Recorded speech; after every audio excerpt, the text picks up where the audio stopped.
সেই ভাগৱতৰ এটাও আখৰ মই পিছে দেখা নাই। এৰাম আছিলত পিতা মাতৃ প্ৰতিপালি মোক দংশিলে সৰ্পে তেহো গৈল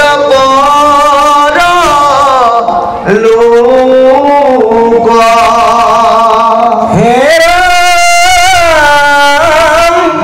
হেম দেখি আমাৰ দাস ভৈল মন উত্তৰ দিশ লাগি কৰিলো গমন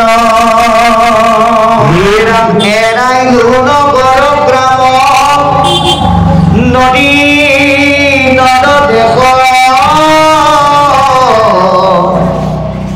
ঘোৰ অৰণ্যত ভৈলো আপুনি প্ৰৱেশ বনমধ্যে দেখিলো বিচিত্ৰ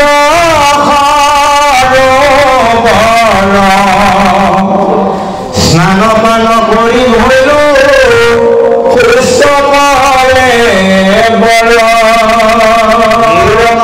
দেখিলো শিশু অস্বৰতলে কৃষ্ণক চিন্তিবে লৈলো হৃদয় কমলে। বাৰু কৃষ্ণ এতিয়া এটা বৰ ডাঙৰ কথা ক'লে। চাপৰি বজাই নাম গালে, সুৰ লগাই ভাগৱত পঢ়িলে, সাহিত্য লগাই কথা ক'লে ব্যাখ্যাকাৰ পাঠক নামাচাৰ্য হ'ব নোৱাৰে যদিহে জন্ম দিয়া পিতৃ মাতৃক গুৰুত্ব নিদিয়ে। দেৱৰক্ষী নাৰদে কৈছে ঈশ্বৰৰ কৃপাত মই 4জন সন্যাসীৰ যোগেদি ভক্তি তত্ত্ব ঠিকেই পালো, কিন্তু মই আগবাঢ়িব পৰা নাছিলো যিহেতুকে মোৰ লগত মোৰ মা আছিলে। কাল সৰ্পৰ দংশনত মাৰ মৃত্যুৰ পিছতহে মই সেইখিনি কৰ্ম আগবাঢ়িছো। গতিকে আপুনি যদি নাম গায়, এজন মানুহক সুধিলে এটা বাস্তৱ কাহিনী চাব দেই। এনেকুৱা ভাগৱতৰ অনুষ্ঠান এটাতে এজন বাপৰ লগত চিনাকি হ'লো, জিলাখনৰ নাম নকওঁ ক'লে অপৰাধ হ'ব, কাৰণ আজিকালি মিডিয়াৰ যুগ। গতিকে বাপজনৰ লগত যেতিয়া চিনাকি হ'লো, বাপে বোলে আজি ৰাতি আপোনালোকে থাকিবলৈ আহিছে। বোলো হয়তো। বোলে তেতিয়া ঠিকে আছে, আপোনালোকে ব'লক মোৰ ঘৰতে চাহ তাহ একাপ খাই আহিব, যদি সুবিধা হয় আপোনালোকে মোৰ ঘৰতে থাকিব পাৰিব। আমি 3জন বক্তা একেলগে গ'লো আৰু বাপৰ ঘৰত গৈ পেলাই দেখা পালো ঠিক গেটখন খুলিবলৈ লৈছো, তাত লিখা আছে কুকুৰৰ পৰা সাৱধান। বাপ লগত গৈছে বাৰু, কুকুৰে আমাক একো নকৰে, এইটো বেলেগ কথা, কিন্তু লিখি থৈ দিছে কুকুৰৰ পৰা সাৱধান। মস্ত মস্ত 3টা বান্ধি থৈছে। তেওঁ বাৰু সুধিলো, বাপ ইমান মস্ত মস্ত ইহঁতক কি খুৱায় আপুনি? বোলে ডেইলি 1.5 কিলোকৈ মাংস, 1 কিলোকৈ মাছ, 3 লিটাৰকৈ গাখীৰ অকল মই কুকুৰক খুৱাই দিওঁ। বোলো বৰ ভাল কথা, আপোনাৰ নিচিনা উদাৰ মানুহ নাই। ধুনীয়াকৈ সোমাই গৈ দেখা পালো চোতাললৈকে টাইলছ দিয়া, আৰু গৈ ঘৰৰ ভিতৰলৈ সোমাই দিলে 5 তলা বিল্ডিং, লিফ্টতহে উঠিব লাগে। আৰু গৈ পেলাই যেতিয়া পালোগে, চাহ তাহ দি ধুনীয়াকৈ খুৱাই খুৱাই ল'লে। বোলো বাপ আপোনাৰ পৰিয়াল? বোলে কি ক'ব, ল'ৰা এটা, ছোৱালী এজনী আৰু আইগৰাকী আৰু মই। ল'ৰা কিমান ডাঙৰ? বোলে ল'ৰা ছোৱালী দুয়োটাই পঢ়া শুনা শেষ কৰি দুয়োটাই চাকৰি কৰি আছে। তা আপোনালোকে কি কৰে? বোলে আই চাকৰি ৰিটায়াৰ হ'বলৈ আৰু 5 বছৰ আছে। আপোনাৰ? মোৰ আৰু বেছি নাই, 3 বছৰমান আছে। তাৰমানে ঘৰখনত 4জন চাকৰিয়াল। তে আপুনি চাকৰি কেনেকৈ মিলাই? আপুনিতো নামে পাঠেও যায়। বোলে অঁ, সোমবাৰৰ পৰা শুকুৰবাৰলৈ চাকৰি কৰোঁ, শনিবাৰে দেওবাৰে ভাগৱত পাঠ কৰিবলৈ মাতিলেও যাওঁ, নাম গাবলৈ মাতিলেও যাওঁ। বোলো বৰ ভাল কথা এইটো দেই, ইমান কামৰ মাজতে যে আপুনি ঈশ্বৰ সেৱা গুৰু সেৱা কৰিছে। তেতিয়া বাপজনে কৈছে বোলে অঁ, ঈশ্বৰৰ কৃপাত চেষ্টা কৰি আছোঁ। তেতিয়া আমি সুধিলোঁ, বোলে আপোনাৰ মা দেউতা আছে নাই? বোলে আছে। কাৰ লগত থাকে বা? বোলে আমাৰ ভাই ককাই 4জন গতিকে সেইদিনা মাটি বাৰী ভাগ কৰোঁতে মা দেউতাও ভাগ কৰি পেলাবলগীয়া হ'ল। সেই অনুপাতে দেউতা থাকে সৰুটোৰ লগত, মা থাকে মাজুটোৰ লগত, মোৰ লগত এটাও ভাগত নপৰিল। বোলো বাবা আপুনি নপৰিল নে আপুনি নেপেলালে? বোলে তেনেকুৱা বুলিয়ে ক'ব পাৰি। বোলো কেলে বা? আপোনাৰ ঘৰত 4জন চাকৰিয়াল, আপুনি নিস্বাৰ্থভাৱে মা দেউতাক ৰাখিব লাগে। বোলে পাৰিলোহেঁতেন বুজিছা, কিন্তু অকণমান দিগদাৰ এটা হয়। বোলো কি দিগদাৰ বা? বোলে এতিয়া বুঢ়া বুঢ়ী মানুহ নহয় জানো, এই খাই বৈ য'তে ত'তে লেতেৰা কৰিব, এইবিলাক চফা কৰা মানুহৰ অভাৱ। বোলো বা এটা ডাঙৰ কথা ক'লে আপুনি। আপোনাৰ মা দেউতাই আচলতে এটা ভুল সিদ্ধান্ত ল'লে। বোলে কি? আপুনি গৰ্ভত থাকোঁতে মা দেউতাই আপোনাক এটা কাম কৰিব লাগিছিল। বোলে ইয়াক মই জন্ম নিদিওঁ, কাৰণ ইয়াৰ গু-মুঠ চফা কৰিবলৈ চফা কৰা মানুহৰ অভাৱ। এই বুলিতো আপোনাক জন্ম নিদিয়াকৈ থকা নাই। আপুনি কুকুৰক ডেইলি 3 লিটাৰ গাখীৰ খুৱায়, 1 কিলো মাছ, 1.5 কিলো মাংস আনে, কিন্তু আপুনি মা দেউতাক এমুঠি শুদ্ধ সঠিক অন্ন খুৱাই ৰাখিবৰ কাৰণে আপোনাৰ জীৱনৰ জেগাৰ অভাৱ। এই মানসিকতা ধিক্কাৰ দিছে। সেইকাৰণে 10ম স্কন্ধ ভাগৱতত সিদ্ধান্ত দিছে যে আমি যে পৃথিৱীলৈ আহিলোঁ, আমাৰ মা দেউতাই আপোনাক আমাক এই ধৰা ধামত জন্ম দিয়াৰ ক্ষেত্ৰত বহুখিনি কষ্ট কৰিছে। যিখিনি কষ্টৰ ঋণ বোলে 100 বছৰ খুজিলেও মানে মাৰ নাখায়। যিটো পিতৃ মাতৃ জন্মিলে গমাত্ৰ, পুহিলে কয়নো দিন, সতেক বছৰে পালতে পোষতে, খুজিবে নপাৰে ঋণ। গতিকে 100 বছৰ পালন পোষণ কৰিলেও পিতৃ মাতৃৰ ঋণ খুজিব নোৱাৰি। তেনেস্থলত যদি পুত্ৰ হৈয়া যদি পিতৃক নোপোষে, দুৰ্জনয়াতি বান্ধি, তাহাৰ মাংস তাহাকে খুৱাই, যমৰ কিংকৰে কাটি। গতিকে আমি যমৰ আলহী যাতে সন্মুখীন হ'ব লগা নহয়, তাৰ কাৰণে এই কথাখিনি কৈছে যে মাকৰ মৃত্যুৰ পিছত তেওঁ ভক্তিৰ উত্তৰণৰ কাৰণে কি কৰিলে? হেন দেখি আমাৰ উদাস ভৈল মন, উত্তৰৰ দিশক লাগি কৰিলোঁ গমন। ভক্তিৰ উত্তৰণৰ কাৰণে উত্তৰ দিশে তেওঁ গমন কৰিলে। এৰাইলো নগৰ গ্ৰাম নদী নদ দেশ, বিভিন্ন গাঁও নগৰ নদ নদী দেশ তেওঁ অতিক্ৰম কৰি যাত্ৰা কৰিলে। ঘোৰ অৰণ্যত ভৈল আপুনি প্ৰৱেশ, আৰু এখন ডাঠ অৰণ্যত তেওঁ প্ৰৱেশ কৰিলে। বনৰ মধ্যে দেখিলোঁ বিচিত্ৰ সৰোবৰ, আৰু সেই বনৰ মাজতে এটা সৰোবৰ দেখা পায়, তাতে গা পা ধুই ল'লে, স্নান প্ৰাণ কৰি ভৈলো স্বস্থ কলে বৰ। আসনে বকিলোঁ শিশু অস্বস্থৰ তলে, কৃষ্ণক চিন্তিবে লৈলোঁ হৃদয় কমলে। গতিকে অস্বস্থ বৃক্ষৰ তলত ভগৱন্তক হৃদয়ৰ মাজত নাৰদে চিন্তা কৰিবলৈ আৰম্ভ কৰিলে। কিন্তু আপুনি আমি ভাগ্যৱান, আপুনি আমি এতিয়া ঈশ্বৰক চিন্তা কৰিবলৈ গাঁও নগৰ দেশ মহাদেশ এৰি অৰণ্যলৈ গৈ নদীত গা ধুই চকু মুদি বহি থকাৰ কোনো প্ৰয়োজন নাই, কামত নাহিব। কিন্তু আপোনাক আমাক ভগৱতে ইমান কৃপা কৰিলে, সেই একেখিনি সাধনা আপুনি নিজৰ গাঁওখনত থাকি আজিৰ দৰে সমাজত কৰিব পাৰে। সেইকাৰণে ভাগৱতৰ 2য় স্কন্ধত কৈছে, ঐ ইন্দ্ৰিয় কজিৰি বাৰ আছে যাৰ মতি, সততে কৰিবে যত্ন শংকৰ সংগতি। ইন্দ্ৰিয় জয় কৰিবলৈ যাৰ মন আছে তেওঁ আজিৰ দৰে সৎসংগতে পাৰিব। তাৰ এটা বাস্তৱ প্ৰমাণ দিম। আজি হয়তো আপোনালোক ইয়াত 11টা বজাৰ পৰা বহি আছে।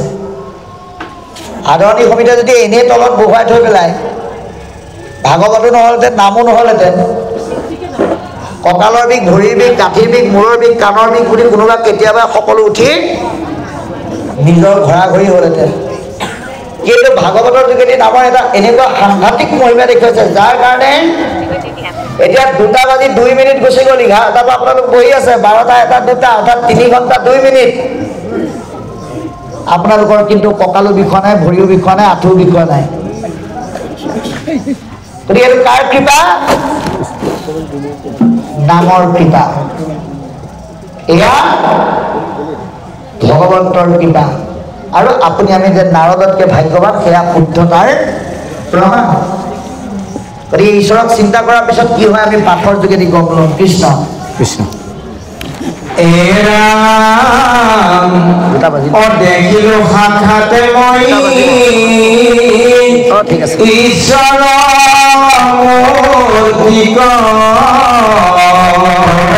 প্ৰকাশ কোটি চন্দ্ৰ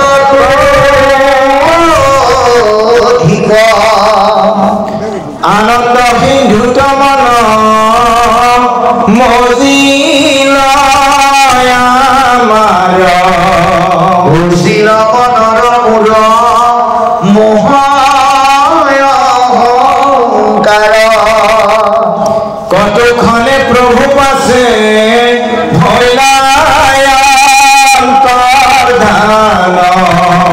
কৃষ্ণ গণে দেখি দুনাই দুনাই ধৰো ধ্যান এরাম তথাপি না পায় লাগ মাধব বন্ধুক কান্দিল অনেক শুক হেলে ফুটে বুক এনে আসিলা হৃদয়ত দেখা দিয়া কইলা বন্ধু বুলি ঠাকুরিলো হিয়া এরাম অনন্তরে আকাশাত করিল বচন দীর্ঘ মুগ লাগি বালক কন্দন নতু বুঝে খামকে মনৰ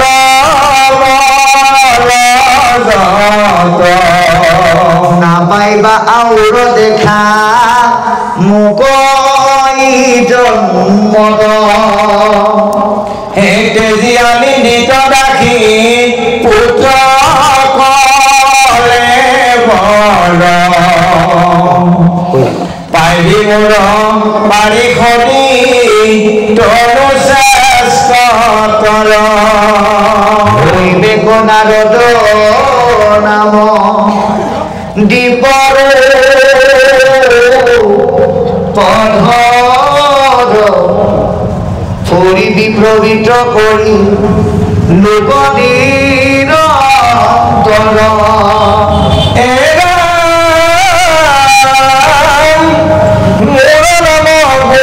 মাত্র করিও কীর্তন পাইবি জনমত সদাদরিখন হেন শুনি হইল মোৰ মনত উপশম লাজ এৰি ঘূৰু গাই কৃষ্ণ গুণ নাম। কৃষ্ণ এতিয়া পদে কৈছে যে ভগৱন্তৰ কথা চিন্তা কৰাৰ উৎকৃষ্ট স্থানটোৱে হ'ল কিন্তু আমাৰ হৃদয়খন। ভগৱন্তৰ হৃদয়ৰ মাজত ভাবিবৰ কাৰণে আমি যত্ন কৰিব লাগে। ইয়াৰ বাহিৰে আমাৰ গত্যন্তৰ নাই। অন্য উপাদানৰ দ্বাৰা অন্য অংগৰ দ্বাৰা হৃদয় ভগৱন্তক ভাবিব নোৱাৰি, কেৱল হৃদয়ৰ দ্বাৰাহে পাৰি। গতিকে নাৰদে কৈছে মই ভগৱন্তক এনেকৈ চিন্তা কৰি থাকোঁতে থাকোঁতে মোৰ মন ৰোমাঞ্চিত হৈ গ'ল, শৰীৰ শিহৰিত হৈ গ'ল আৰু মই ভগৱন্তক দেখা পালোঁ। দেখিলোঁ সাক্ষাতে মই ঈশ্বৰৰ মূৰ্তি অনন্ত প্ৰকাশ কোটি চন্দ্ৰটো অধিক। যে মই সাক্ষাৎ পৰম ব্ৰহ্ম ভগৱন্তক মই মূৰ্তিমন্ত ৰূপত মই হৃদয়ত দেখা পালোঁ। কেনেকৈ দেখিলোঁ জানা? যে এটা চন্দ্ৰই গোটেই পৃথিৱীক পোহৰ দিছে, তেনেকুৱা কোটি চন্দ্ৰৰ পোহৰৰ সমান এক দিব্য দৃষ্টিৰ জ্যোতিৰ মাজত মই ভগৱন্ত দেখা পালো। যেতিয়া দেখিলো আনন্দ সিন্ধুল মন মজিল আমাৰ, বুজিল মনৰ মোৰ মোহ অহংকাৰ। গতিকে আজি যে আপোনালোকৰ আদৰণি সমিতিয়ে ভাগৱত পাতি ইয়াত যে একাত্ম কৰাইছে, এতিয়া আপোনাৰ মনটো আনন্দ সিন্ধুত মজিছেনে নাই? ভাগৱত শুনি পেলাই মনলৈ আনন্দ আহিছেনে নাই? কাৰণ ভাগৱত মনে হৈছে কৃষ্ণ কথা, কৃষ্ণ মনে হৈছে আনন্দ। কিন্তু আনন্দ আহিবলৈ হ'লে আপুনি অমৃতৰ সোৱাদটো পাব লাগিব, কাৰণ এই ভাগৱতক অমৃত বুলি কৈছে। শেষৰ শ্লোকত কৈছে নিগম কল্পতৰু গলিতম ফলম সুখ মুখত অমৃতম দ্ৰৱ সংযুতম, যে এই নিগম কল্পতৰু ভাগৱত মহামুনি শুকদেৱৰ মুখেদি অমৃত ৰূপে নিগৰি পৰীক্ষিত ৰজাক উদ্ধাৰ কৰিছে, আৰু আমাকো এই অমৃতে উদ্ধাৰ কৰিব। এতিয়া ভাগৱত যিহেতু অমৃত, এতিয়া অমৃত মানে কি? যাক পান কৰিলে আমাৰ মৃত্যু নহয়। এতিয়া আজি আমি ভাগৱত শুনিলে আমি নমৰিম নেকি বাৰু? নিশ্চয়তো মৰিম। কিন্তু ভাগৱত শুনি পেলাই মৰা আৰু নুশুনাকৈ মৰা মানুহৰ মাজত পাৰ্থক্য আছে। যি ভাগৱত নুশুনে তেওঁ মৰাৰ কথা ক'লে বোলে 7 জাপ মাৰে, আৰু যি ভাগৱত শুনে তেওঁ মৃত্যুক সাহসেৰে জয় কৰিব পাৰে। এই মৃত্যুক সাহসেৰে জয় কৰিব পৰা চিন্তা যিহেতুকে ভাগৱতে দিয়ে, সেইকাৰণে ইয়াক অমৃত বুলি কৈছে। এই অমৃতৰ সোৱাদ বোলে চবেই পাব নোৱাৰে, কোনে নোৱাৰে? অনেক জনমে মহা পাপ আছে যাত নলৈবে কৃষ্ণৰ নামত নিন্দিবে সাক্ষাৎ। এই জন্ম আৰু অনেক জন্মৰ যাৰ মহাপাপ জমা আছে তেওঁলোকেতো নিজে কৃষ্ণৰ নাম নলয়। ভাগৱত পাতিলেও কি বুলি কয়? সেইখন পাতিলেও কি লাভ আছে? তাতকে এখন গান নাচ কৰাই ভাল। এই অমৃতৰ সোৱাদ নোপোৱাসকলে তেনেকৈ ক'ব। কিন্তু আজি আপোনালোকে পাইছে, যাৰ কাৰণে অনেক জনমে যাৰ সুকৃতি আছে, অনেক জন্মৰ যাৰ সুকৃতি বা পুণ্য আছে, বিচাৰি পাইবে কোন নাম সেই মহাফল। গতিকে পুণ্য থাকিলে নামৰ সোৱাদ আমি লাভ কৰিব পাৰোঁ, যিটো আজি আপোনালোকে পাৰিছে। গতিকে কৈছে যে কৃষ্ণ নামৰ ৰসেৰে মোৰ মন আনন্দ সিন্ধুত মজি গ'ল। ভাগৱতত কৃষ্ণ নামেই আছে। যেতিয়া আপুনিও এনেকৈ কৃষ্ণ নামৰ আনন্দত ভাগৱতৰ যোগেদি মজি যাব, তেতিয়া আপোনালোকৰ মনৰ ভাৱত কৃষ্ণ নাম জাগ্ৰত হৈ যাব। তেতিয়া ঈশ্বৰে কৃপা কৰিব। কাৰণ কৃষ্ণেন শব্দ ইটো পৃথিৱী বাচক হইল ন আনন্দ প্ৰৱৰ্ত দুয়ো এক পদ হইলে পৰম ব্ৰহ্মৰ ৰূপ নাম আনন্দ মাত্ৰ কৃষ্ণ নামৰ আনন্দই যেতিয়া হৃদয় বিকশিত কৰিব, তেতিয়া নৱতম আনন্দৰ সমাহাৰ ঘটিব, আৰু সেইজনে পৰম ব্ৰহ্মৰ স্থানলৈকে যাত্ৰা কৰিব পাৰিব। এতিয়া আপোনাৰ দেহ মনত সেয়া সমাহাৰ ঘটিছেনে নাই, সেইটো আপুনি নিজে নিজেহে জানিব, আনে ক'ব নোৱাৰে। সেইকাৰণে কৈছে কৌতুকখনে প্ৰভু আছে ভৰিল অন্তৰ্ধান। আপোনাৰ সন্মুখত যেনিবা লাইট এসোপা জ্বলি আছে, হঠাৎ যেতিয়া লাইট সোপা নুমাই যাব, তেতিয়া কি হ'ব? আন্ধাৰ আন্ধাৰ লাগিব। ঠিক তেনেদৰে ভগৱন্তৰ দিব্য শক্তি হৃদয়ত পৰি আছে, যি দিব্য পোহৰে কি কৰিছে? হৃদয় পোহৰাই তুলিছে। গতিকে হঠাৎ সেই পোহৰ যেতিয়া নাইকিয়া হ'ল, তেওঁলোক অৰ্থাৎ নাৰদ দুখত ম্ৰিয়মান হৈ গ'ল। আৰু ম্ৰিয়মান হৈ ভগৱন্তক চিন্তা কৰিবলৈ ধৰিলে। কৃষ্ণক নেদেখি দুনাই দুনাই ধৰো ধ্যান। কতক্ষণে প্ৰভু পাছে ভৈল অন্ত ধ্যান, কৃষ্ণক নেদেখি দুনাই দুনাই ধৰো ধ্যান। বাৰে বাৰে ধ্যান কৰিছে কৃষ্ণক, কিন্তু কৃষ্ণক নাপায়। গতিকে তথাপি নাপাওঁ লাগ মাধৱ বন্ধুক, কান্দিলো অনেক সুখ খেলে ফুটে বুক। আমি খুব চকু কৰিছোঁ। এতিয়া নাৰদে ভগৱন্তক দেখা নাপায় কি বুলি কৈছে, এপাত জাঠি মাৰি দিলে যেনেকৈ বুকুত বিষ হয়, কৃষ্ণৰ হৃদয়ৰ অৱৰ্তমানত তেওঁৰ হৃদয়টো একে ভাৱৰ সূচনা ঘটিল। গতিকে হাহাকাৰ কৰাত ভগৱন্তই আকাশবাণী কৰিলে যে তুমি মোক যিমান চেষ্টা কৰিলে এই জন্মত দেখা নোপোৱা, কৰ্মৰ বলীনতা যেতিয়ালৈকে শেষ নহয় আমি ঈশ্বৰক লগ নাপাওঁ।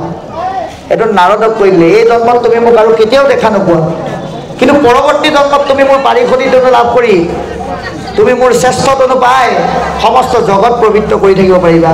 তাৰ কাৰণে কৰ্ম বলীনতা শেষ কৰিবৰ কাৰণে তুমি মোৰ গুণ নাম গোৱা।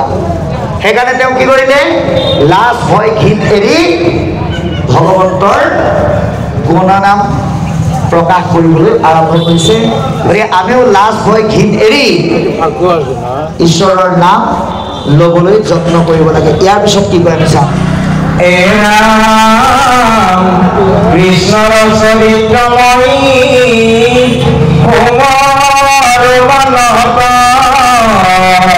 অন্তৰে কাল আখি ভৈলাই উপগত, হে পৰিল শৰীৰ কৰ্ম চিনিলে সকলে, পাৰি পাৰি কলি তনু ভকতিৰ গলে, সেই সময়তে আহি মিলিল প্ৰলয়, দেখিলো গয়া মই ব্ৰহ্মাৰ হৃদয়, হে তাহানে মানস পুত্ৰ প্ৰিয়া ভৈলো জাত, ভগতিৰ কিলো মহিমা সাক্ষাৎ, হে ভগতিৰ প্ৰভাৱক সন্দেহভূত,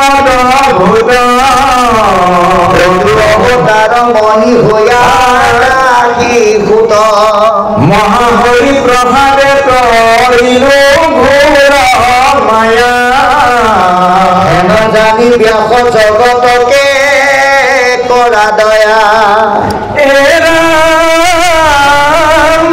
কৃষ্ণ গুণ নাম ধৰ্ম কৰিও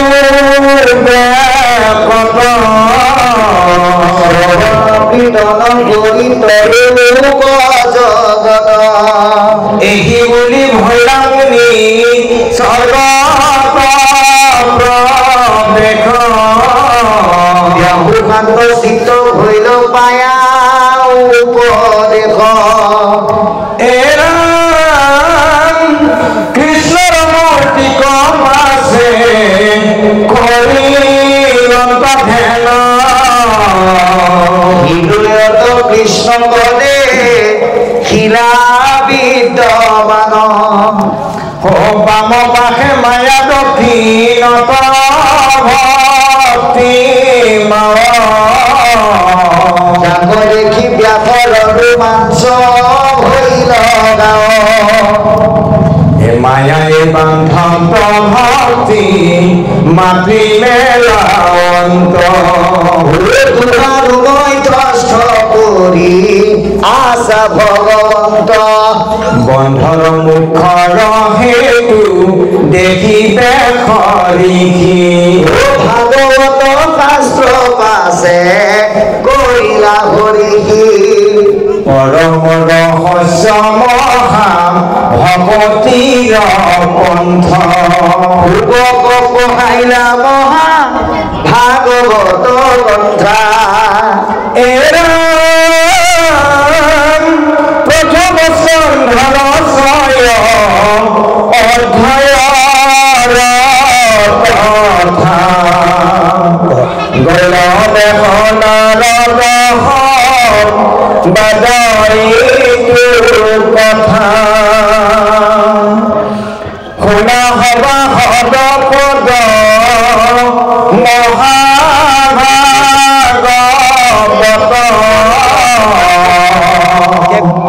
পুৰাণৰ সূৰ্য শাস্ত্ৰ শুনিও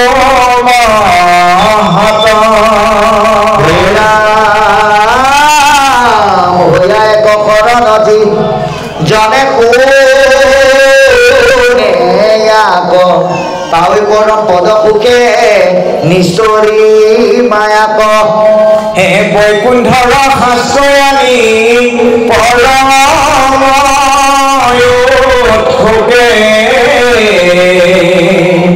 সংসাৰিক কৰি দিবা প্ৰচাৰিলা সুকে জানিয়ে কচিতে নিতে শুনা কৃষ্ণ কথা ইহেন মনুষ্য জন্ম নকৰি বৃথা হেৰম বিজুলি চমক যেন জীৱন অথিৰ কৈতকে তীক্ষণে পৰে ইহেন শৰীৰ প্ৰাণবন্ধু কৃষ্ণ ৰস ৰণেদি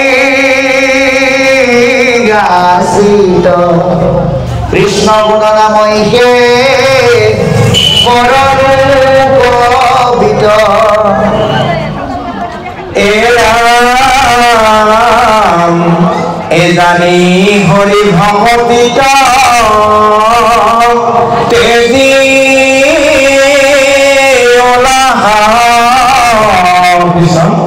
এৰাম এজানি হৰি ভকতিত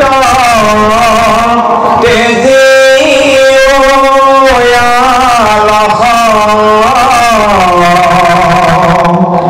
আৰতি মনুষ্য হইবা এৰাই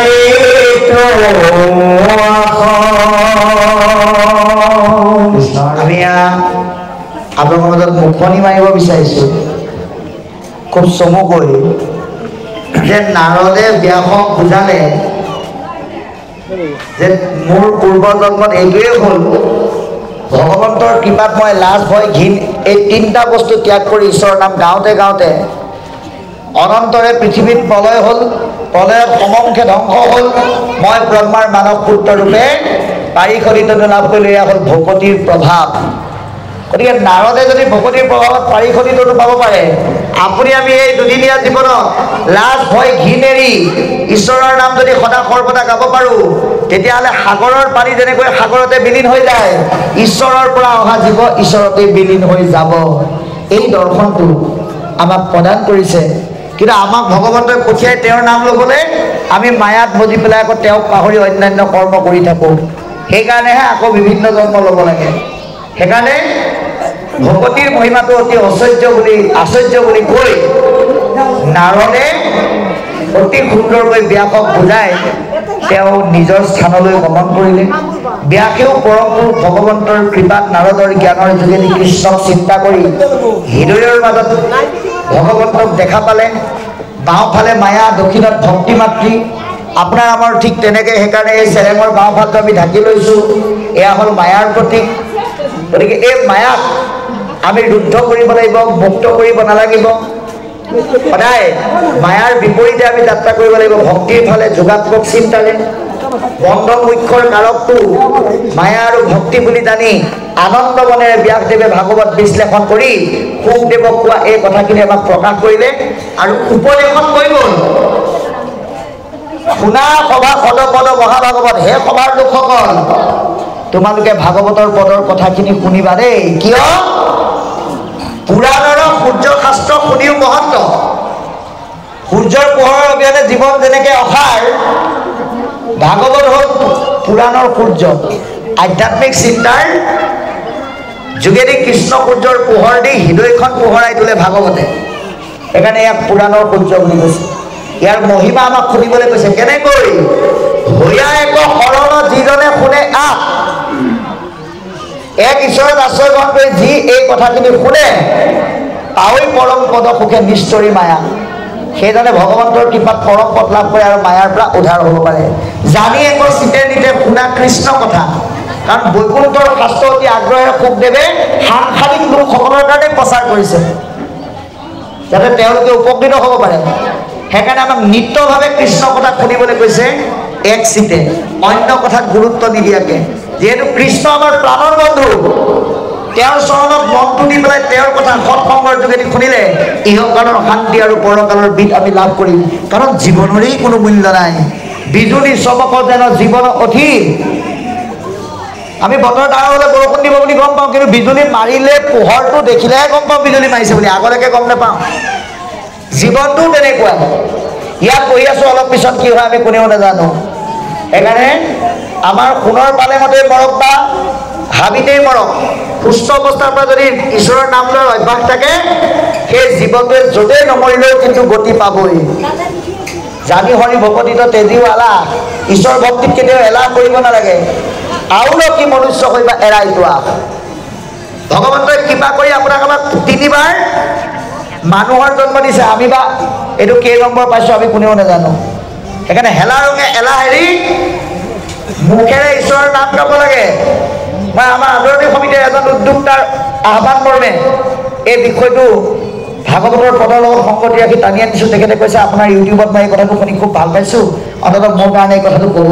মই সেইকাৰণে কথাটো টানি আনিছোঁ যে আমি এলাহ আৰু আলস্যতা এই দুটা বস্তু ত্যাগ কৰি ঈশ্বৰৰ নাম গালে নামে এনেকুৱা কৰে, খঙাল মানুহ বোলে নামৰ যোগেদি শান্ত হৈ যায়।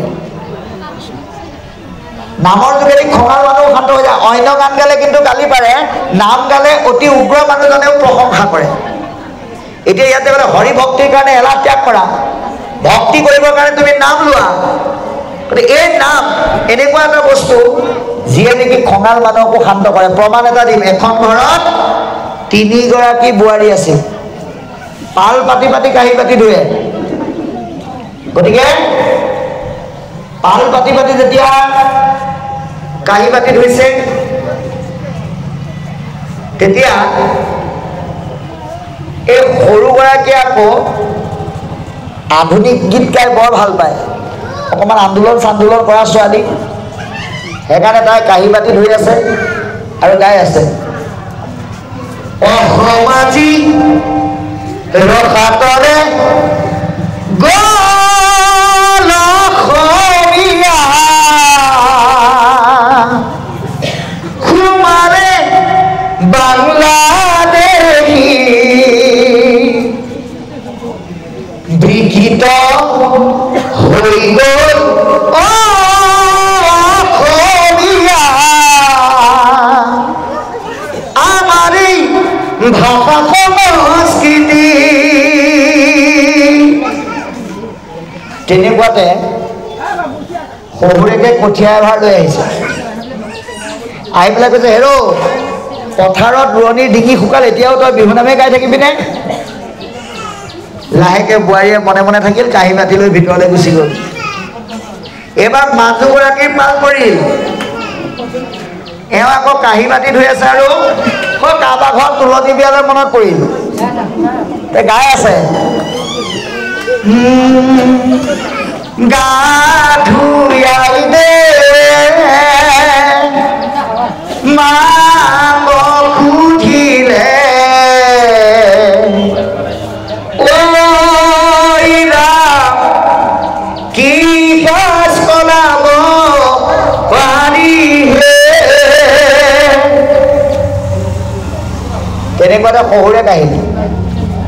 আহি পেলাই কৈছে, আগৰজনীয়ে গালে বিহু নাম, তই গাইছ বিয়া নাম, এনেকে ঘৰৰ কাম হয় জানো? তহঁতক সজাই থবলৈহে আনিলোঁ। এইবুলি নানান ধৰণে কথা কৈ বোৱাৰীজনীকো দুখ দিলে আৰু তাইও মনে মনে ভিতৰলৈ গুচি গ'ল। এইবাৰ ডাঙৰগৰাকী পাল পৰিল, এওঁ আকৌ কাঁহী বাতি ধুই থাকিলেও ঈশ্বৰৰ নাম গাই ভাল পায়, গতিকে গাই আছে, গকুলতে বকুল ফুলে গোপীৰ ঘৰে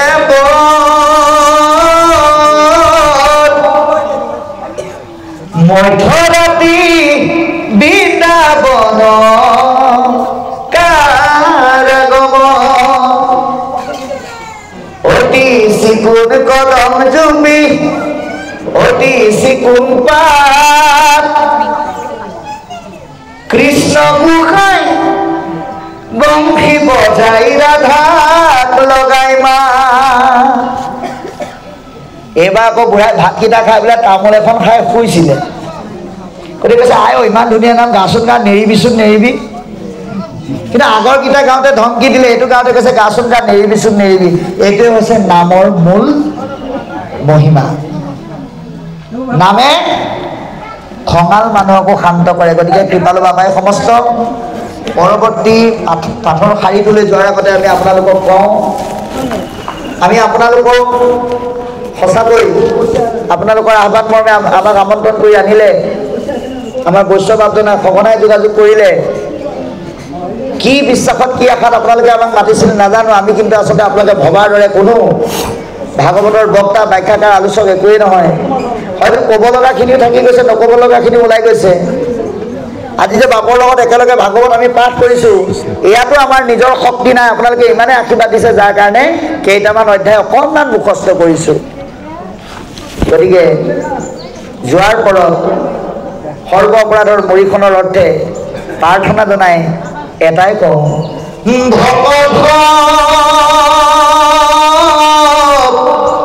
আজিলৈ মাগিলো বিদায়,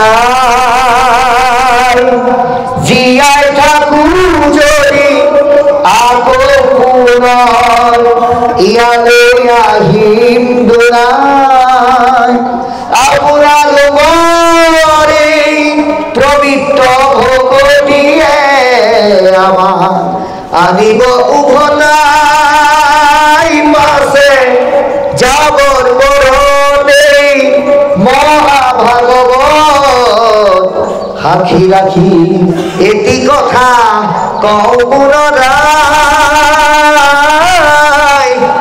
আপোনালোকে যি মহাভাগৱত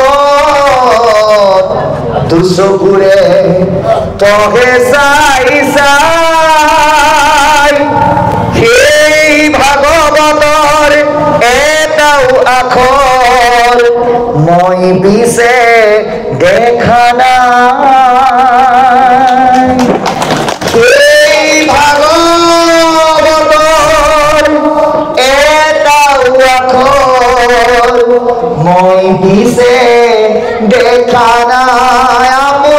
আপোনালোক ইয়াত কিমান জন আছে বুলি সেয়াও মই দেখা নাই,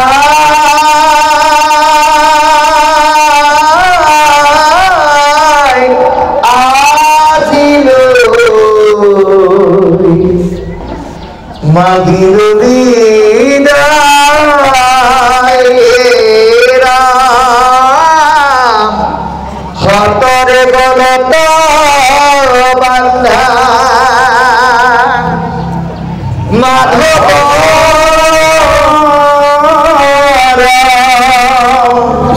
নাম,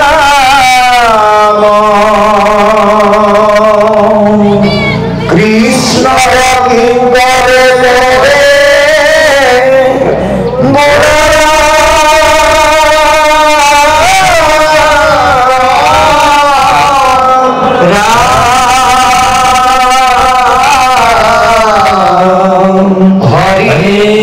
পৰে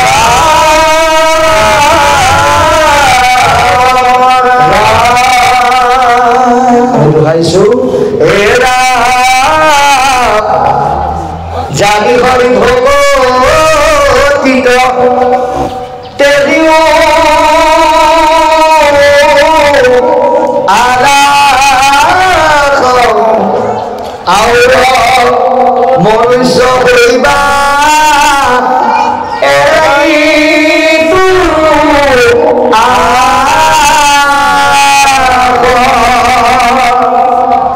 এৰাম ফটৰে গলত বাধা মাধব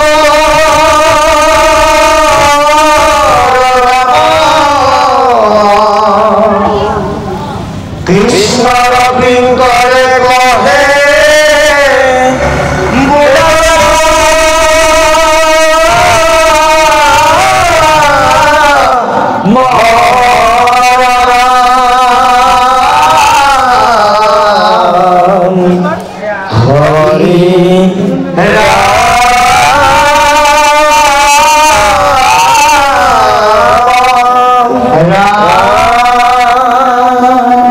Krishna